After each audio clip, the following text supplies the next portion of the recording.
Good morning, everyone. This morning, I am happy to say that the Palisades fire is 61% contained. These 2 weeks are of historic devastation, but also of historic efforts from our firefighters and from everyday Angelenos. Our city is eternally grateful, even as we continue to monitor for extreme weather through Thursday morning. While our firefighters work toward full containment and guard against flare-ups, we are moving full speed ahead on recovery and rebuilding because we must get people home and rebuild their neighborhoods in the most urgent way possible. Over the past 2 weeks, we have laid the groundwork to rebuild. Hundreds of people have been able to return to their properties within the burn area.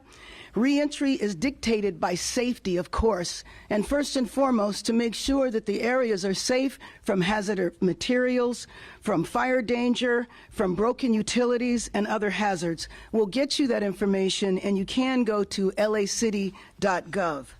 I signed an executive order to expedite debris removal / regulations, preventing swift rebuilding, and establishing a framework to secure additional regulatory relief and resources. Our Disaster Recovery Center at the former Westside Pavilion has assisted thousands of people impacted by the fires, and everything from financial assistance to replacing a left-behind ID, and it's open 7 days a week. And I just have to tell you, it is very inspiring to go to the Disaster Recovery Center and see Angelenos who come in distressed and walk away with very specific results and assistance. I've also extended the tax deadline for LA businesses. It was supposed to be due in February. We've extended it to April 14th. And our Chief Recovery Officer, Steven Soboroff, has launched intensive efforts for phase 1 of the recovery. But now we have to prepare for a potential change in weather with the possibility of rain this weekend. So today I'm issuing an executive order to shore up burn areas and stem the flow of toxic debris in the event of rain this weekend. This is to prevent additional damage to areas already ravished by fire and also to protect our watershed, beaches, and ocean from toxic runoff. The action plan I have directed our City Public Works Bureaus to implement includes the installation of barriers, debris removal, and diverting runoff from our stormwater system and into our sewer system where it can be treated. And this is done in complete collaboration with our partners at the county.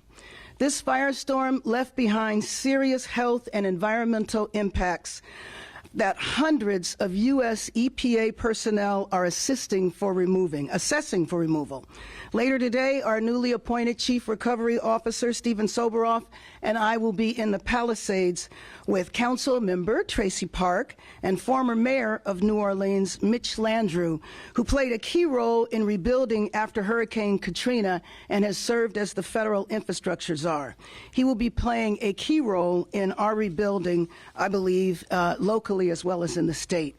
I'm making sure that this is an all-hands-on-deck recovery and rebuilding effort, drawing on the expertise of the private sector and leaders from across the country. Now, let me introduce Councilmember Tracy Park, who has been fighting fearlessly for her constituents in the Palisades. Councilwoman. Thank you, Madam Mayor. Good morning, everyone, and thank you all for being here. The Pacific Palisades fire left the obvious devastation that we can all see, but there are also invisible threats that we can't afford to ignore. The wildfire didn't just burn trees and brush.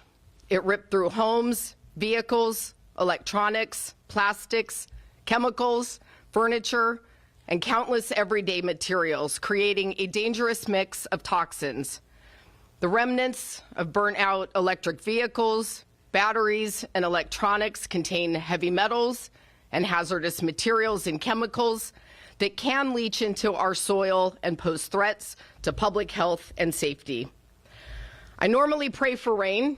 God knows we generally need it. But right now, let me point out the obvious. The burn scar of the Palisades fire not only sits feet from the ocean itself, but already on hillsides that are already prone to slide and which have already absorbed a tremendous amount of water from firefighting, broken pipes, and melted pools. Adding water to this mess and saturated, unstable hillsides is the last thing we need, but we already know at some point it's going to happen. And let me remind folks, burn scars don't absorb water at a normal rate. They simply add to the risk of floods, landslides, and debris flow. Contaminants don't just stay where they fall. When it rains, they flow into our gutters and storm drains, our creeks and waterways, and eventually our beaches and ocean. Council District 11, our city's coastal district, serves as the repository for the watershed of the entire region. We already see beach closures after storm events, and the impact of pollution absolutely devastates our marine wildlife. As the representative of LA's coastal district, I personally feel a profound responsibility to safeguard our city's most treasured and environmentally sensitive region. That's why last week, the City Council approved my motion instructing the Bureau of Engineering and LA Sanitation to create a comprehensive waste mitigation and slope stabilization plan. I appreciate the help from Governor Newsom and Mayor Bass to get the regulatory hurdles out of the way so we can speed up this critical work and prevent further environmental impacts to the extent humanly possible. Because we've never seen a burn scar in an urban area of this scope and magnitude, my motion also instructs the Bureau of Engineering's GIS and Mapping Division to create an online post-fire hazard map to identify homes and properties that are at increased risk of mudslides and debris flow. We also need every resident to be part of the effort to stay safe and healthy. As people are permitted to return to the Palisades in coming days, either to return home or to inspect their properties, I strongly, strongly urge everyone to follow public health warnings and guidelines on handling ash and debris safely, and to wear the protective gear being provided to people as they return at entry points. And I'll finish on this point with a message to my friends and residents of the Palisades, many of whom are increasingly frustrated with the delays and lack of clear timelines about when they can return. You've all at least seen the images. The devastation and loss are immense, and our beautiful Palisades neighborhood is virtually unrecognizable. The work needed just to make the roads drivable and the area safe enough to allow people to start coming back has been a massive undertaking.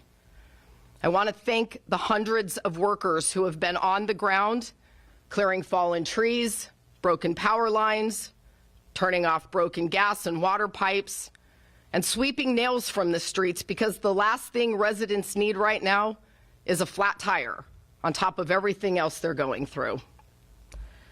As we go through this traumatic experience together, I want to reassure Palisades residents that we will be with them every step of the way, and that we will do everything we can to contain the damage already done and protect the health and safety of our environment and our community. Thank you.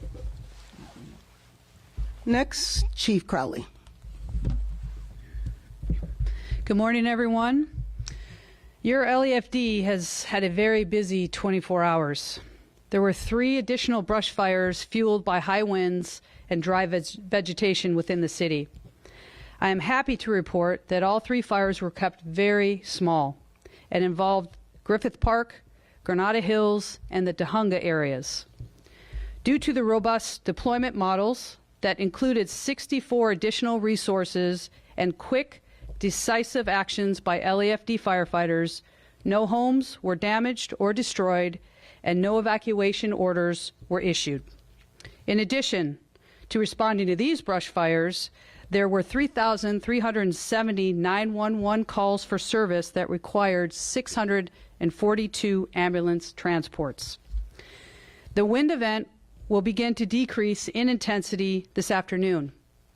However, a fire weather watch remains in effect Tuesday evening through Thursday evening with gusty Santa Ana winds and very low relative humidity. I'll now provide a brief update on the Palisades fire. The fire remains at 23,713 acres with 61% containment. Damage assessments are ongoing, and as of today, there have been 6,207 structures destroyed. There are currently 5,337 personnel assigned to this incident, and repopulation efforts continue today.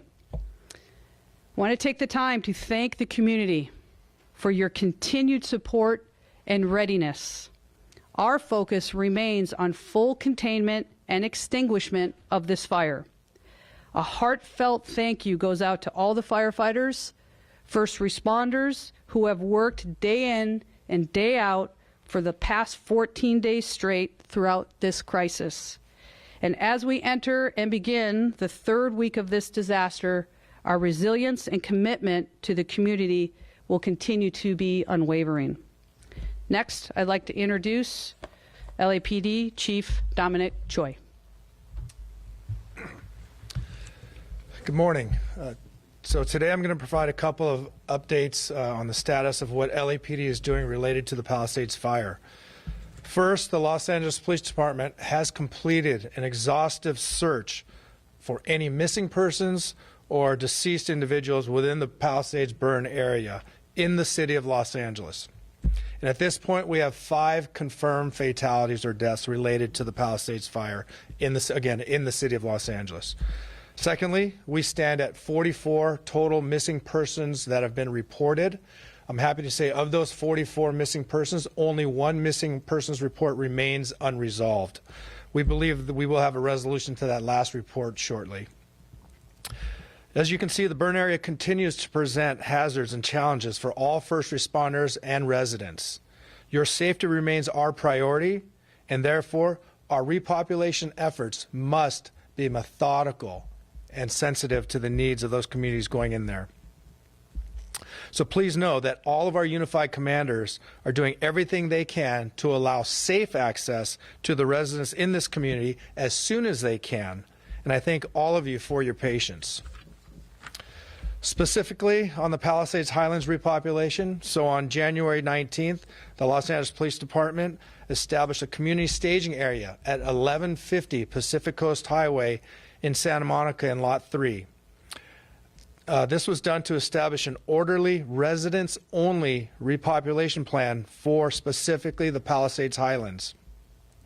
The following process will continue today, and as other zones open up, this process will be the same and only will change if there's a need to change that process. Any new openings will be communicated by the Unified Command to our Joint Information Center and will be pushed out on all of our city websites and public-facing information portals. So again, this process is for residents only, and we ask that non-residents do not respond to the staging area. This community staging area is a collaborative effort between the Los Angeles Police Department, the California Highway Patrol, and the Los Angeles Department of Transportation. We're encouraging community members to respond to Lot 3 by traveling northbound on the California Incline, negotiate a left turn onto PCH, and stage their vehicle in the number 3 lane along the curb. Officers will be present to provide direction into the parking lot. Residents, once in the parking lot, will be asked to provide identification or documentation that validates their residency within that community. Residents will be offered access kits containing N95 masks and goggles for their safety, but we also encourage all of you, if you have your own personal protective equipment, to bring that as well. Once groups of vehicles are validated, the California Highway Patrol will escort caravans into the Palisades community, Palisades Highlands community. LAPD will have units available in this community to provide safe passage out of this community if you choose not to stay. We have asked community members to arrive at staging from 10 a.m. to 5 p.m. and will be escorted into this Highlands neighborhood. Escorts will not be available after 5 p.m. as hazards increase during the hours of darkness. If community members wish to remain in their residence, they can do so, But if you leave after 5 p.m., you cannot return until the next escort service continues, which will be 10 a.m. the following day. We remain on full tactical alert. We continue to deploy significant resources in and around the burn areas to prevent any criminal acts from occurring and to arrest those that do commit criminal acts. We continue to work with all of our partners, first responders, our National Guard, our CHP, Sheriff's Department, Port Police, Airport Police, and I'm thankful for all their support and help, and I ask you to be safe. Thank you.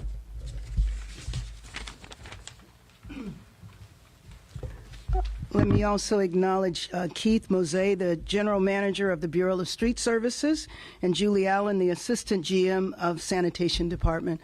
I'll take your questions. This is Julia. Could you speak a little bit more about the role you see each land group having with the city? Well, that's what we will be discussing today. So he's coming here. You know, I think in one of the prior press conferences, people asked me, had I heard from other mayors? And I definitely have, and they've wanted to come and offer their experience, their guidance, and their expertise. And Mitch is in that. So we'll be talking about that today. Other questions? Okay. Thank you. Thank you, everyone.